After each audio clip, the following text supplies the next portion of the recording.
예도입니다. 예도는 지금부터 세 번째 메흘로 뽕띠의 지각의 현상을 강조 시작합니다.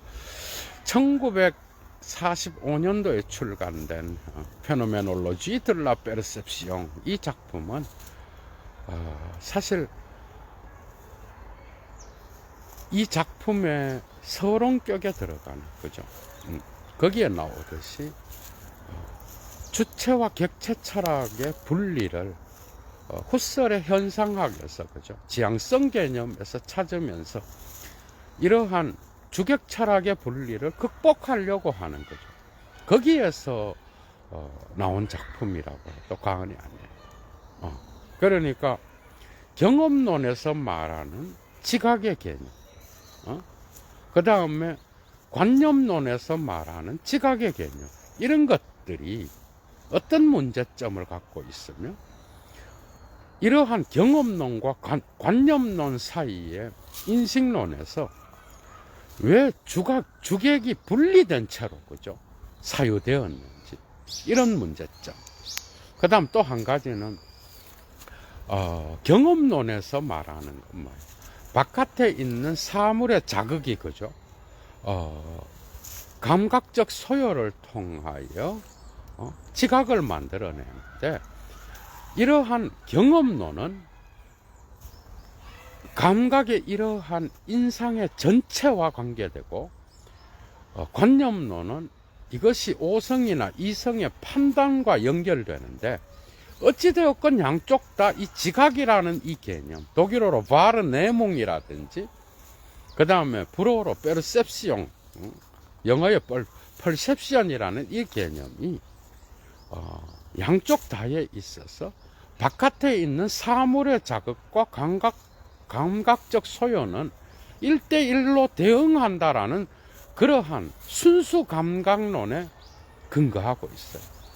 이것은 사실 그 당시에 게슈탈트 이론이라고 있어요. 특히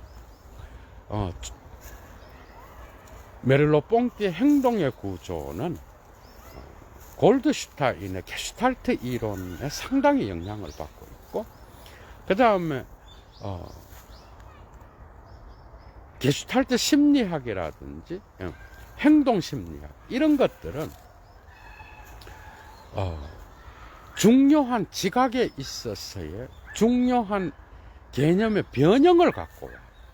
그러니까 어떤 개념이 있는가 하면은, 우리가 형태를 볼 때 게슈탈트 지각론을 통하여 들여다보면, 우리가 어떤 게슈탈트 피구어를 본다고 합시다. 이 나무에 대한 형상이 있어. 얘도 앞에, 그죠, 나뭇잎에 대한 형상도 있겠죠. 모든 것은 형상을 갖고 있어. 피구어를 갖고 있다고. 그런데 이 피구어는 펀다멘트, 바탕을 갖고 있다는 거야. 그런데 이 바탕은 형태와 동일한 게 아니라는 거예요. 그러니까 우리가 바라보는 거는 바깥에 있는 저 나무와 나뭇잎의 형태는 뭐예요? 사물에 들어가는 거지. 그런데 인간의 눈이 이것을 눈을 통하여 감각적 소요를 통하여 지각을 할 때는 이것이 어떤 변형을 일으킨다라는 거예요. 이게 게슈탈트 이론이에요. 그러니까 게슈탈트의 지각 이론이 나오게 되면서 1대1 대응이라고 하는 인식론과 관념론의 그러한 감각적 소요 개념, 지각 개념이 사라지게 되는 거예요. 그죠? 그러니까 어떤 나무의 형태는 나무 자체로부터 나와서 우리의 감각적 눈을 통하여 1대1 대응해서 들어온다고 보는 이런 인식론은 무너지게 되는 거야. 그죠? 왜? 그 어떤 형태가 있고 형태의 바탕이 있는데, 이 바탕과 형태는, 피구어는, 그죠, 나무의 형태는 그 바탕이 있고 그 안에 진료가 있잖아. 그죠? 그래서 어떤 형태를 구성하는데, 우리의 눈에 의하여 1대1로 대응되는 게 아니라 우리가 바라보는 것을 통하여 뭔가가 변형되어서 우리에게 나타난다라는 거예요. 이거는 사실 예술에서 매우 중요한 특징을 가져요. 그죠? 음악을 듣는, 소리로서 듣는 그런 거. 그 다음에 우리가 어떤 작품을 바라볼 때, 그죠? 특정한 예술 작품을 바라볼 때 나타나는 그런 것들. 그 다음에 또, 소리와 색깔과 이런 것들을 구분할 때에 우리는 이 세계의 모든 것을 바라볼 때 그 형태가 그죠? 그대로 우리에게 전달되는 게 아닐 거예요. 그러니까 게슈탈트 이론에서 중요한 건 뭐예요? 우리 인간은 감각과 그 다음에 정서가 그죠? 바깥에서 들어오는 그런 모든 사물들을 그죠? 의미화의 전체를 통하여 지각한다라는 거예요. 그래서 이것이 우리의 행동과 관계되어 있다라는 거예요. 그러니까 우리의 정서와 우리의 감정, 이런 것들은 바깥에서 사물의 자극을 받을 때에 우리는 그것을 전체적으로 의미화시키면서 이게 이제 후설의 현상학과 일치되는 부분이 있는 거예요. 그러니까 들어올 때에 전체적인 어떤 단순히 분리해서 그것을 의미화하는 게 아니라 하나의 통합적 전체로서 그것을 지각한다라는 거예요. 그런데 이 지각을 할 때에 그 형태와 그 형태의 바탕을 이루는 펀다멘트는 언제나 서로의 변형을 통하여 그죠? 매 순간 다르게 우리가 감각적 소요인 눈을 통하여 받아들인다라는 거예요. 그러니까 이 형태론을 통하여 드러나는 게 뭐예요? 바깥에 있는 사물이 우리의 감각적 눈을 통하여 그대로 들어오는 게 아닌 거예요. 뭔가 변형이 일어난다라는 거예요. 그러니까 후설의 지향성 개념이 아주 중요한 역할을 한 이유가 뭔가 하면은 이러한 바깥에 있는 사물의 객관과 그죠? 우리의 인식의 주관이 떨어져 있는 게 아니라 상호 연결되어 있다라는 거기에서 나타나는 거예요. 그래 이런 게슈탈트 이론과 프로이트가 보여준 정신분석학, 그 다음에 또 후설의 지향성 개념, 이런 것들은 바로 메를로 뽕띠가 보기에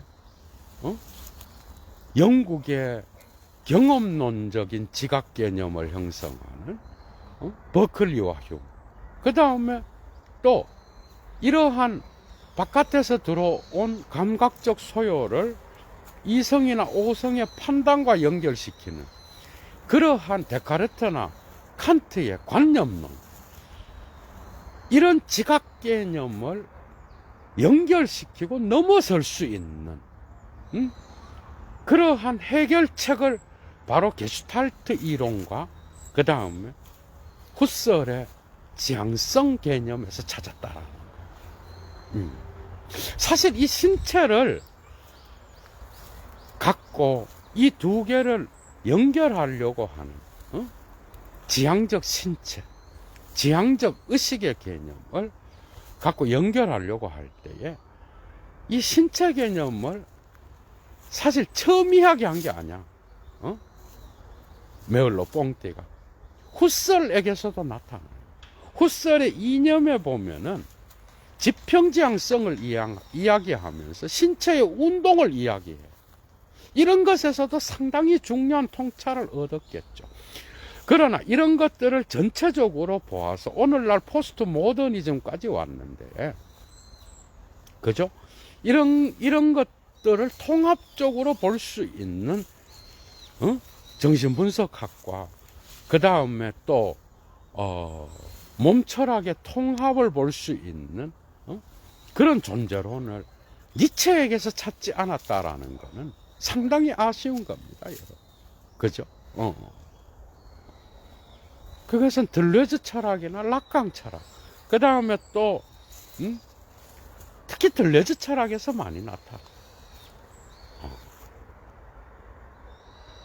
조금은 또 다른 문제죠, 그죠? 그러니까 이 두 개의 문제점, 이게 바로 고전적 편견인 거예요. 메를로 뽕띠가 말하는 경험론과 관념론에서 나타나는, 실제론과 관념론에서 나타나는 이런 문제점들은 바로 고전적 편견입니다. 바깥에 있는 사물의 자극을 통하여 감각적으로 소요된 것, 감각과 사물 사이에 1대1로 대응한다라고 하는 이런 편견을 극복하고 우리는 현상으로 돌아가야 된다라고 서론 부분에서 말합니다. 그런데 이 현상은 바로 후설의 현상 개념과 일치하지만, 그러나 거기에는 중요한, 그죠? 몸철학, 신체, 코흐와 쉐흐라는 이런 개념들이 들어있는 거예요. 이건 해겔로 또 돌아갑니다. 그래서 일부에서 의식하는 신체, 신체는 데카르트의 뭐예요? 레스 엑스텐사, 연장된 사물로서 우리의 정신이 인식의 대상으로서 나타나는 그런 연장된 사물로서 나타나는 게 아니라, 오히려 우리의 정신이 인식을 할 때에 언제나 존재론적 조건으로서 신체를 통과해야 된다라는 거예요. 이게 혁명이죠, 메를로 뽕띠에, 그죠?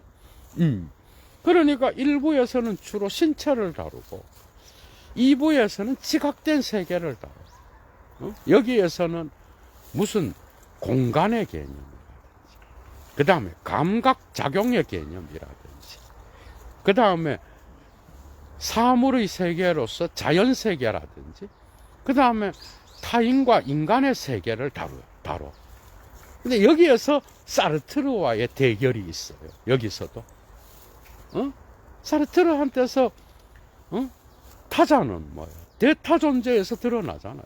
타자는 지옥이요. 비인간적인 어떤 그러한, 뭔가 나에게 해를 끼치려고 하는, 만인에 대한 투쟁에서 나타나는 그러한 존재로서, 그죠? 드러나는 게 아니라, 이 타인의 세계, 우리 인간의 세계는 그 시선이 우리에게 반드시 비인간적인 그런 요소로서 나타나는 게 아니라, 그죠? 때로는 우리에게 그 시선이 우리를 제한하기도 하지만, 때로는 공동존재로서, 그죠? 더불어서 함께 이 세계를 창조해 나가는, 그런 긍정적인 요소도 있다. 3부에서 주로 다루어지는 것은 대타 존재와 세견의 존재인데요. 이것은 여기서도 사르트르와의 대결이 있는 거예요. 사르트르와의 대결이 뭔지 알아요? 대자 존재와 세견의 존재인데, 이 사르트르의 대자 존재를 까고 후설과 하이데거의 시간성 개념을 분석하면서 실존적 의미를 이야기하고 자유를 이야기해요. 그러니까 예도가 이미 두 번째 지각의 현상을 강조해서 이야기했어요. 사르트르와 차이가 뭔지. 텅 빈 주체로서 대자 존재는 바로 후설의 지향성 개념을 받아들인 거죠. 그죠? 그래서 사르트르한테서는 의식의 자유와 연결되면서 완전한 실존적 자유를 이야기한다고. 두 번째 강좌를 참조하셔요, 예도에. 그런데 이런 자유는 인간에게 없는 거예요. 이런 완벽한 자유는 없고, 타인들과 더불어서 세견의 존재로서 우리 인간의 자유는 제한된다라는 거예요. 그렇게 보면 타자는 꼭 그죠? 여러분. 꼭 나에게 있어서 반드시, 나의 자유를 방해하는, 침입하고 방해하고 나에게 지옥을 만드는 그런 존재가 아닌가. 우리 자유 자체가 완전한 자유가 아니라는 거예요. 이러한 반론이 제기되는 거예요. 어떻게 보면 사르트르와의 대결이 곳곳에서 나와요.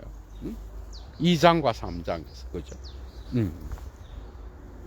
그래서 3장에서의 어떤 그 코기토 부분은 데카르트의 이 코기토가 인간의 몸을 정신과 분리하면서, 그죠? 그냥 생각하는 사물로서의 정신, 그 다음에 연장된 사물로서의 물체, 이런 분리는 바로 철학에서 오해를 만들어냈다. 이런 코기토는 후셀과 하이데거를 통하여 수정돼야 되는데, 이런 코기토는 이제 세계의 존재로서의 그런 코기토로 변형돼야 된다.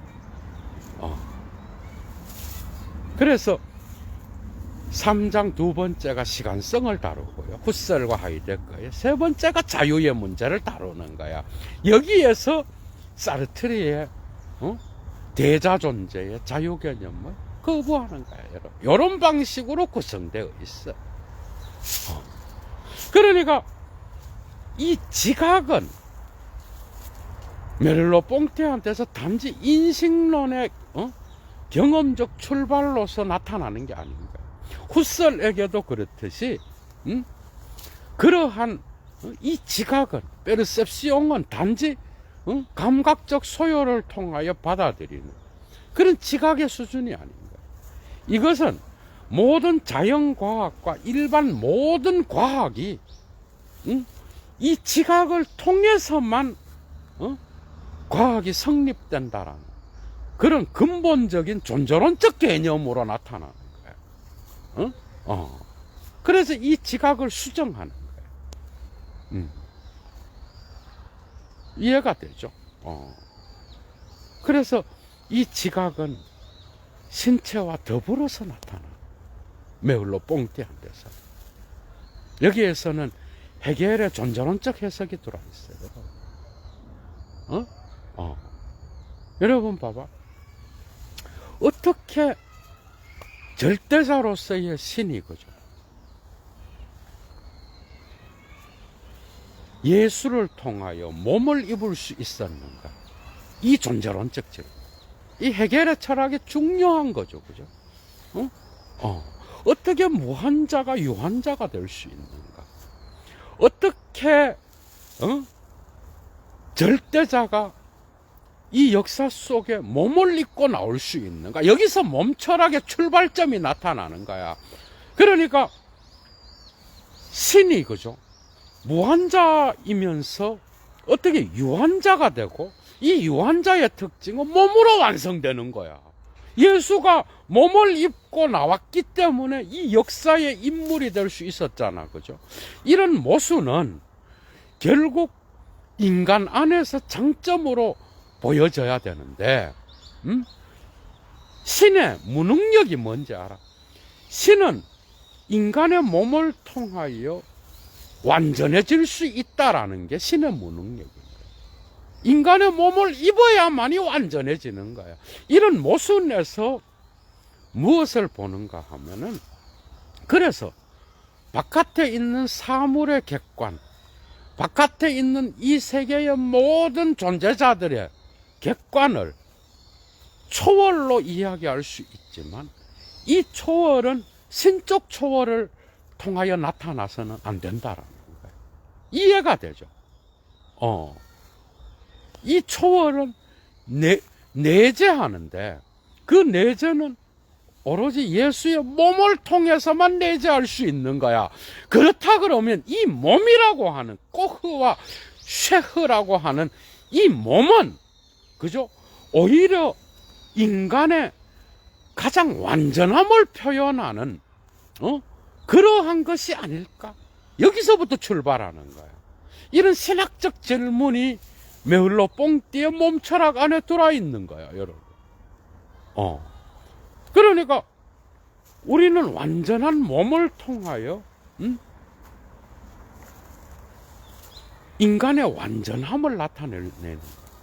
그렇다면 저 초월자가 몸을 통하여 내재한다라고 하는 것은 몸이 비로소 인간의 완전함을 표현하는 것이 아닐까? 야, 여기에서 메흘로 뽕띠는 헤겔의 이러한 질문으로부터 후설이 말하는, 그죠?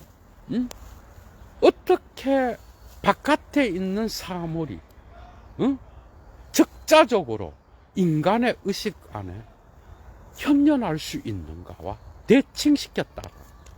이해가 되죠? 어떻게 사물이 바깥에 있는 존재자가 의식 안에 적자적으로 나타날 수 있는가? 이게 현상 개념이에요. 그러니까 헤겔의 질문을 이것과 뒤섞으면서 몸철학의 출발점에 어떤 그 확고함을 얻었다라는 거야, 메흘로 뽕띠는.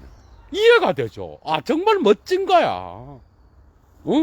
사르트르의 인식론 안에 헤겔이 들어와 있던 것처럼 이런 헤겔의 질문은 뽕띠한테서는 또 다른 현상학을 만들어낼 수 있는 어떤 신학적 출발점이 되는 거야. 신학을 인간학으로 만든 거겠죠, 당연히. 이 질문. 그래서 몸은 완전한 거야. 예수를 통하여 신이 완전해졌다라고 한다면, 그렇다라고 한다면, 신의 무한성이 예수의 몸을 통하여 완전해졌다라는 건 이 몸을 주목해야만이 인간에게 완성이 이루어진다라는 거. 그래서 바깥에 있는 사물의 초월성은 이러한 신적 무한성과 같은 그런 무한자의 초월성으로 나가서는 안 된다라는 거. 이거 당연하겠죠. 낭만주의가 했던 이런 거 안 된다라는 거야. 이것 말고 이 초월은 단순히 이 세계의 역사성 안에서 나타나는 거죠. 그런 초월로 초월적 주관성으로서의 후설의 지향성 개념을 의식하는 듯한 그런 사유를 펼치게 되는 거예요. 이해가 되죠, 여러분? 그러니까 지각의 현상학에서 출발점은 결코 하이데거가 아니에요. 하이데거는 언제나 후설의 현상학의 그림자로서 언급되는 정도예요. 앞에는 후설이 있다는 얘기야, 얘도. 그러니까 몸을 통하여 완전해진다면 이 페르셉시옹의 지각 개념도 바로 이 몸이 들어와야 된다라는 거예요. 신체의 구조를 언급하지 않는 그런 현상학은, 그런 지각 개념은 뭔가 제대로 된 인간의 지각을 표현할 수 없다라는 거예요. 이게 바로 메흘로 뽕띠의 어떤 중요한 철학의 출발점이에요. 주체와 객체. 그죠? 그래서 몸은 뭐냐? 몸은 이 세계 전체를 구성하는 조직과 같은 거예요. 이거는 골드슈타인이 유기체 철학에서 말하잖아. 그죠? 골드슈타인의 주된 작품이 뭐야? Der Aufbau des Organismus야, 여러분. 이 유기체의 구조에서 나타나듯이, 그죠? 인간의 몸이라고 하는 거, 그죠? 이거는 세계의 조직과 같은 거야. 그냥 단지 내 몸, 네 몸이 아닌 거야. 그래서 예수의 현현으로서의 몸을 볼 때는 이것이 무슨 주관주의 철학에 갇힌 것 같은 거예요. 왜? 하나의 인간은 자기의 몸을 통하여 완전한 구성을 이룬다라고 한다면 이거는 또한 인식론적 유화론에 갇히는 듯해요. 그런데 여기에서 타자를 갖고 와. 이거는 사르트르와 다른 게 별로 없어. 타자의 시선. 타자가 나와 더불어 이 세계의 몸을 구성하는 존재자들이라고 한다면, 그죠? 이 세계의 유기체와 같은 조직, 생물학에서 나온 거죠. 유기체는 생물학과 비올로기와 관계된 거예요. Einführung in die Biologie. 이게 부제죠. 그죠? 골드슈타인. 그 게슈탈트 이론은 생물학적인 유기체 이론과 매우 중요한 관계를 맺고 있는. 그게 메흘로뽕띠의 지각의 현상학에 나타나는 이 신체 개념도 이러한 이 세계의 다양한 존재자들과 인간의 타자들과 나를 구성하는 이 몸을 하나의 존재론적 유기체로 본 거예요. 그러니까 이 세계의 조직으로서 우리의 몸은, 그죠? 지각을 통하여 언제나 함께 작동한다라는 거예요. 그래서 내가 지각하는 게 아니라 뭐죠? 이러한 공동 존재로서의 이 세계의 유기체를 구성하는 타인들과 더불어서 이 지각 안에는 함께 구성한다라고. 그래서 인간이 지각한다 그래. 사람이 지각한다 그래. 내가 지각하는 게 아니야. 지각에는 이미 이런 작용이 들어있는 거야. 이해가 되죠? 그렇게 하면서 주객 철학을 박살내는 데에 이 신체 개념이 깊이 들어있는 거야. 응? 하이데거가 거기에로부터 출발하면서 거기에를 실존 개념과 연결시키듯이 메흘로뽕띠도 뭐야? 이 주체와 객체 사이에 인간의 신체와 이 신체를 또한 에그지스턴스, 꼬흐를 에그지스턴스와 연결시켜. 그런데 실존은 마치 주관주의와 관계된 것 같지만 이것은 또한 바깥에 있는 세계와 관계된 거야. 그죠? 르몽드와 관계된 거라고. 그러니까 하이데거의 이런 기획을 보면은 메흘로뽕띠의 기획도 함께 보고. 이해가 되죠? 그래서 경험론과 관념론의 이러한, 그죠? 객관주의의 문제와 주관주의의 문제, 주체와 객체의 문제, 이것을 해결하기 위하여 메흘로뽕띠는 바로 후설에게 의존하게 됐다. 왜? 인텐지오날리테 때는 바로 이러한 주객 철학을 해체할 수 있는 아주 중요한 개념이었다. 물론 하이데거도 존재와 시간에서 이 주객 철학을 박살내는 거는 이런 후설의 지향성 개념을 극단화시켜서 어떻게 보면은 거기에로부터 출발하는 존재론의 철학을 확립할 수 있었던 거야. 이 점에 대해서는 예도의 후설과 하이데거 1과 2와 3을 꼭 참조하십시오, 여러분. 그러니까 주객 철학을 무너뜨리는 데에 있어서 메흘로뽕띠는 실존 개념을 신체와 연결시켰다면 하이데거는 거기에를 실존과 연결시킨 현존제의 거기에를. 이해가 되죠? 자, 다시 돌아갑니다. 이러한 신학의 어떤 불완전함, 그러니까 무한자가 유한자가 됐다라는 이러한 성육식 사건의 특징은 몸으로서 드러난다라고 한다면 이 몸은 인간의 완전함을 표현하는 것이에요. 이런 주관주의의 유화로는 바로 타자를 통하여 극복되는 거예요. 이해가 돼요? 왜? 타자의 시선은 언제나 이미 나의 지각 속에 들어와서 공동 지각을 나타내는 그런 특징을 이루고 있거든. 이미 인간은, 그죠? 나는 몸을 통하여 인식하고 이 우리의 지각에 붙어 이 눈은 몸과 붙어 있잖아, 그죠? 이 신체는 나의 신체도 되지만은 이 바깥에 있는 타인과의 상호 주관성을 이룬다라는 거. 결국은 상호 주관성의 인터 주프젝티비테트가 또 문제로 드러나. 이건 후설의 영향이 있죠, 그죠? 이 상호 주관성, 그거는 타자의 신체와 나의 신체가 공동으로 이 세계의 유기체를 형성한다라고 한다면, 그죠?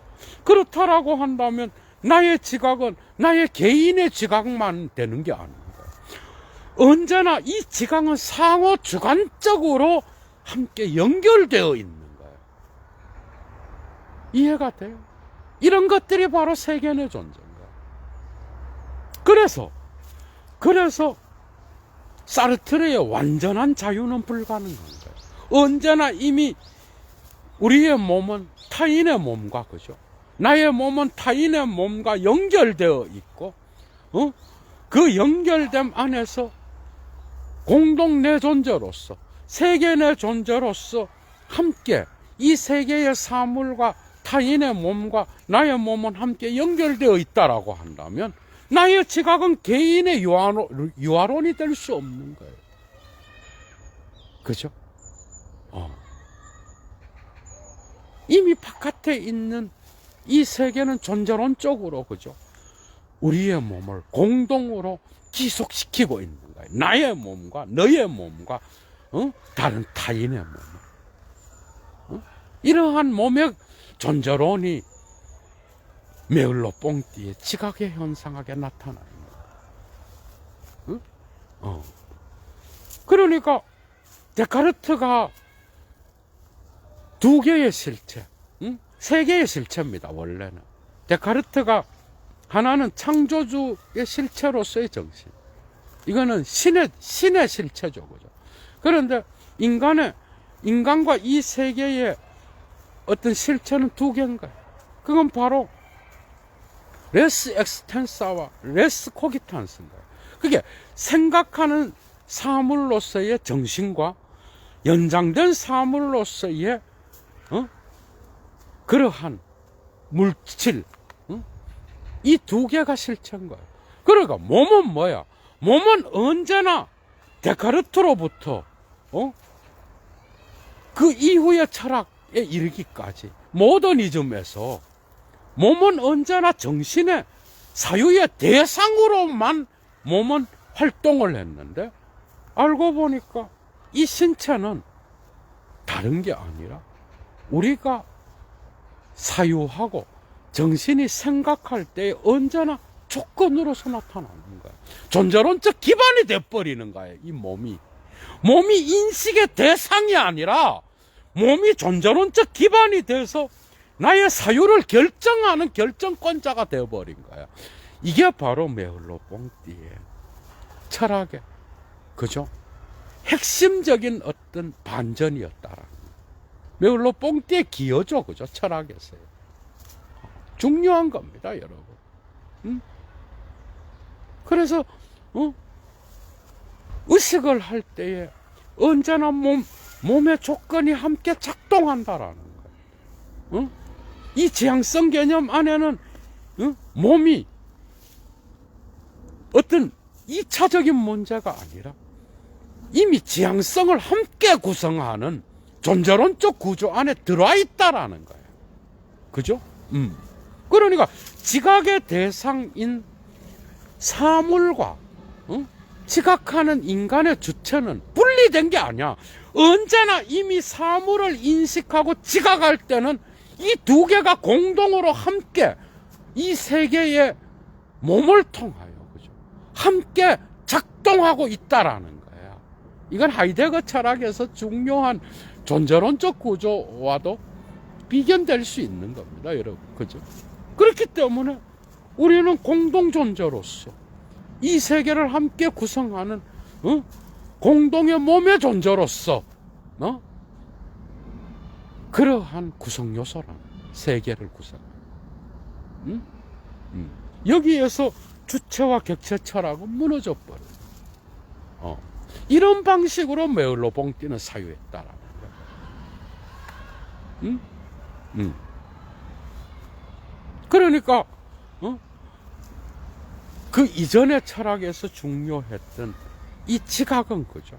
그러니까 감각적 소요를 통하여 경험을 이루는 그 경험론, 그 다음에 이러한 감각적 소요를 통하여 들어온 이 지각을 뭐예요?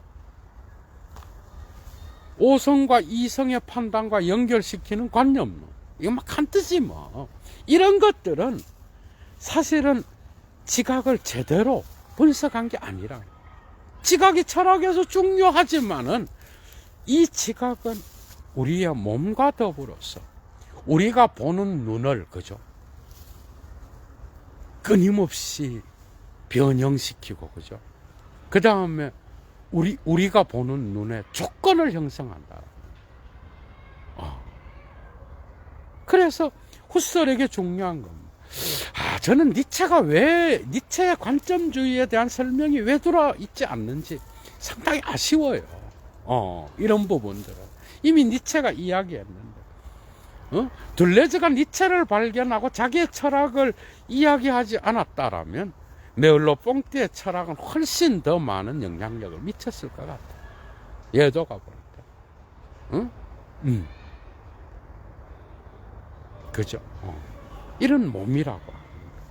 이런 것들은 우리가 뭔가를 볼 때에, 그죠? 이게 봄이 매우 중요합니다. 관점이죠. 예도가 두 번째 강좌에서 했듯이, 그죠? 그게 우리의 시선은, 그죠? 주관의 관점에 제한받지 않는 거예요. 그죠? 우리가 보는 게, 우리가 보면 관점이 생기고, 그 조망은, 그죠? 모든 이 세계의 봄을 전부 다 포괄할 수 있는 게 아닌 거예요. 우리의 시선은 이 조망을 전부 다 길어낼 수 있는 게 아닌 거야. 여기로부터 후설의 몸철학이 시작된다니까요. 이미 니체가 도덕의 개보학 제3논문에서 자기의 관점주의를 이야기하면서 칸트를 무너뜨릴 때도 우리의 욕망과 감각, 본능을 이야기하잖아. 이미 정신분석학이 들어와 있어요. 그러니까 메흘로봉띠한테서 뭐예요? 몸은 뭐야?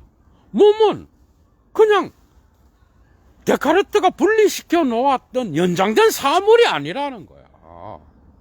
이 몸은 심리적인 것도 되고 기계전적인 것도 돼. 이게 1절에서 나오는 거예요. 1장에서 몸을 분석하는 데서.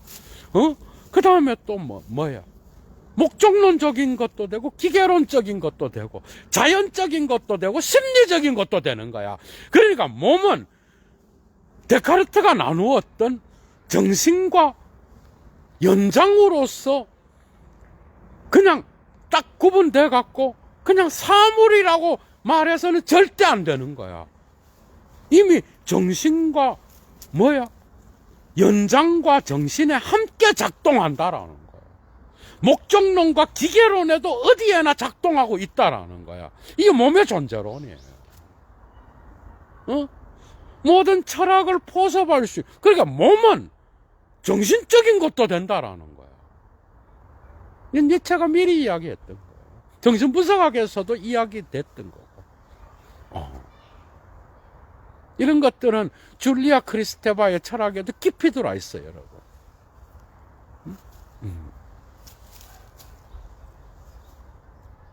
그렇죠, 그죠? 이렇게 되면은 우리의 몸은 우리의 인식론을 인식적 대상으로서 나타나는 게 아니라 우리의 인식을 결정하는 근본적인 구성 요소가 돼버리는 거야. 심지어 타인의 몸과 더불어서 상호 주관성을 이야기해버리면 이 몸은 이 세계를 구성하는 결정적인 존재론으로서 역할을 하게 돼버리는 거야. 이런 것들이 중요한 거예요, 여러분.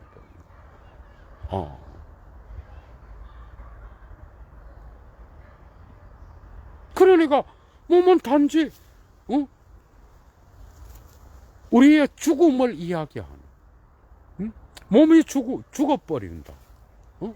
그래서 영혼은 산다. 이런 것들은 상당히 좀 어려워지게 됐어요. 뭐 니체의 철학에서 이미 붕괴됐지만 생각해 봐야 될 문제인 거야. 그게 몸과 정신의 이원론이 해체돼 버린 거야, 이미. 니체로부터 해체되었고, 메울로 뽕티에게서는 현상학적 존재론으로 해체돼 버리는 거예요. 이미 포스트 모더니즘에서는 다 없어져 버렸어, 그런 것들.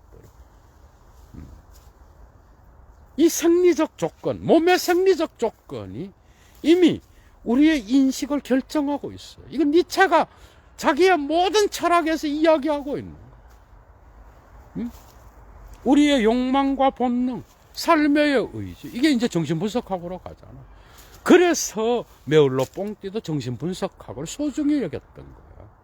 사실은 니체 철학에 다 들어있었어요. 이런 것들. 여러분들이 깊이 생각해 보셔요. 지각의 현상학을 읽으면서. 중요한 거죠, 그죠?